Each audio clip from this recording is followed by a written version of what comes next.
Okay, I got it out. It didn't take all that long at all. Few minutes. So on those two inner ones, here and here, I just used my ratcheting wrench. On my car, which is a 91, it's a 7/16, so on the rest of them I just use my deep well 7/16. Now, you noticed these little hoo-yahs here, if you watch my bumper cover stud repair video, well, that one's missing. Does this right there. This being plastic though, I think what it is these are just all cruddy and rusty, and that's why that nut seized up on there. Look down in there. I think it's pretty clean. I might just go in and do I might do the little epoxy thing in there. Just depends on how good it seals up in there. I don't think the threads are stripped in it, but oh well, enough rambling. Get them washed up real good. I'm going to come over with a trim black right here, matte finish trim black, and then on the inside, once I get them clean, I'll use this Duplicolor chrome,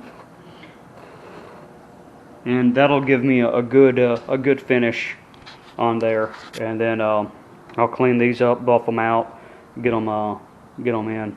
Show y'all how to do that. Okay, step one clean done, which is just Purple Power nail brush. Give her a quick scrub. So on this, all this stuff in here is going to have to be picked out and cleaned out. So you'll see whenever I show you how to do the window run channels. It's got the same kind of gunk in there that I'll have to just, however you can get it out, flathead screwdriver and go through there. I'll have to pick the little clips here out. These look pretty good. There's a chip out right here, but that'll be fine. That's not going anywhere. This one, however, you can see the crack right there. So what I don't want to do is go and fill that crack in with something, because it'll be super obvious, but I want to keep it from spreading and breaking out. So I'm going to find my end, drill a hole, the other end, drill a hole, and then fill that with something.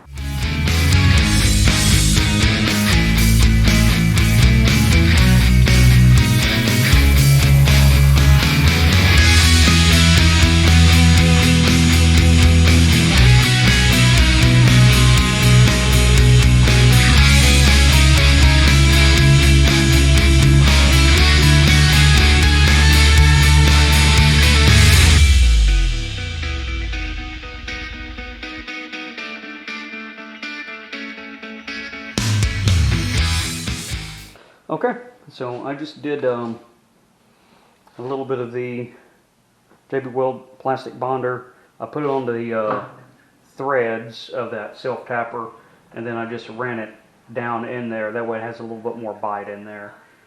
Careful when you go to put these back in. They are self-tappers, and what you don't want to do is when you're putting a steel self-tapper into plastic or fiberglass, if it's your bumper, you don't want to basically make a new hole and mess up the thread. So you got to rethread it exactly the way it was where that entry was. So the next thing I'm going to do is do my antices on these. I've already wire wheeled all these down and get all the nuts on there, run them all the way down, make sure they're good before I put this all together and throw it in the car. Well, got the dip cover on, and I used it because that's what my neighbor used. I just borrowed his can, and they look better.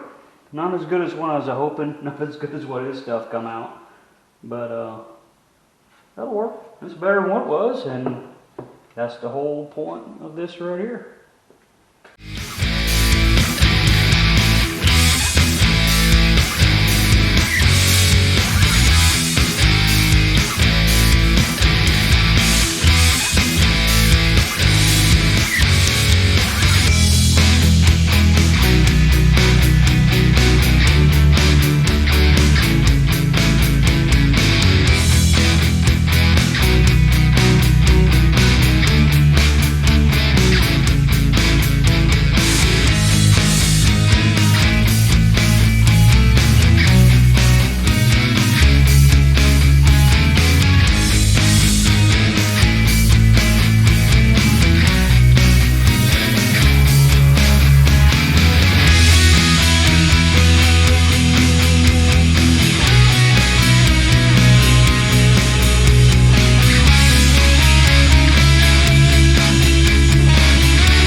Alright, that part's done.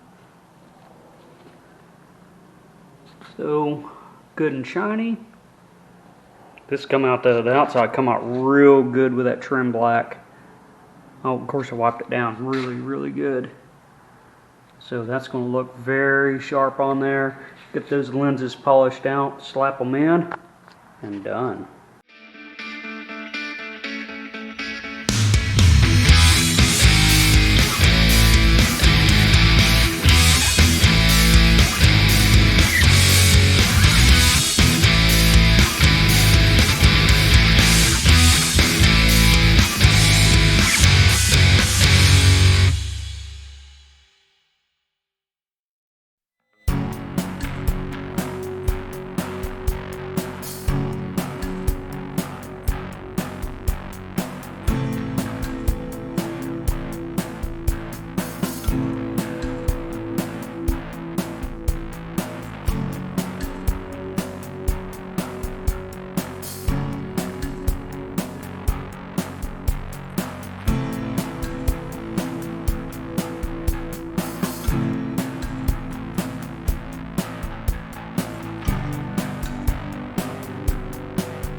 So I do want to cover, I'm going to use the 3M Black Super Weather Adhesive and Gas Adhesive, yellow snot, black snot, same idea there. This is what I used on the Ram Charger's roof vent seal when I put that precision seal in that 85 Ram Charger.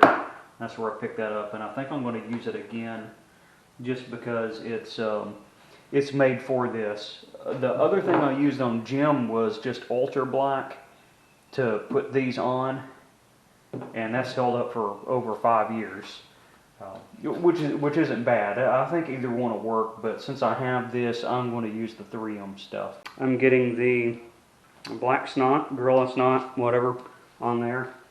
Not Gorilla Glue, the 3M weather strip stuff, and boy, I ran such a beautiful bead down there. I was sitting there thinking, man, I should have been filming that. That's the way it works. So I'm just doing a little bead right underneath this lip and being very careful. This stuff is real snotty, so it will string everywhere. So I'm just doing a little bit all the way around on the top side, and then I'll come in on the bottom side on this.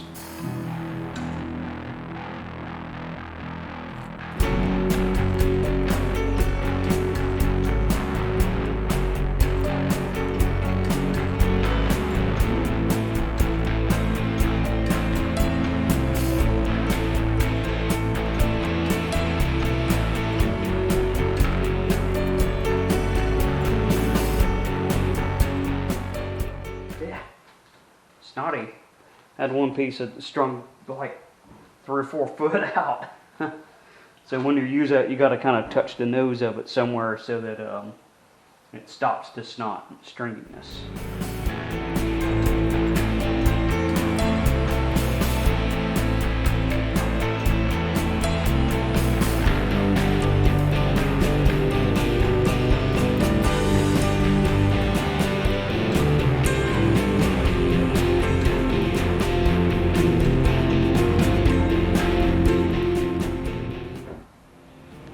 Alright, so this is how you restore your Fox Body's tail light.